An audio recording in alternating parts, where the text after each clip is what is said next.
بت صنم خانوں میں کہتے ہیں مسلمان گئے، ہے خوشی ان کو کہ کعبے کے نگہبان گئے۔ منزل دہر سے اونٹوں کے ہدی خوان گئے، اپنی بغلوں میں دبائے ہوئے قرآن گئے۔ خندہ زن کفر ہے احساس تجھے ہے کہ نہیں، اپنی توحید کا کچھ پاس تجھے ہے کہ نہیں۔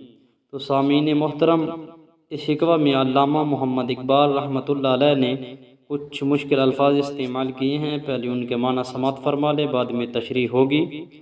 صنم خانے کہتے ہیں کہ بتوں کے گھر، نگہبان پہرے دار، منزل دہر زمانے کی منزل مراد دنیا، ہدی خوان عرب کے اونٹوں والوں کا نغمہ وہ جو گایا کرتے تھے، خندہ زن ہنسنا مذاق اڑانا، اور پاس کہتے ہیں خیال کو۔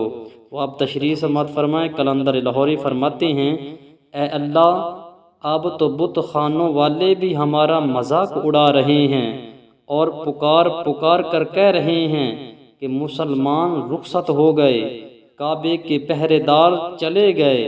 وہ اونٹوں والے جو نغمے گاتے رہتے تھے، جاتے ہوئے قرآن کو بھی بغلوں میں دبا کر لے گئے، یعنی قرآنی تعلیم بھی مسلمانوں کے ساتھ چلی گئی۔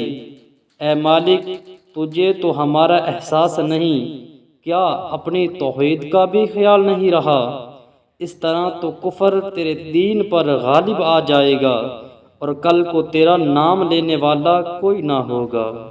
سامعین محترم، اگر آج کی یہ ویڈیو آپ کو پسند آئی ہو تو ہمارے چینل کو سبسکرائب، ویڈیو کو لائک اور شیئر ضرور کر دیں۔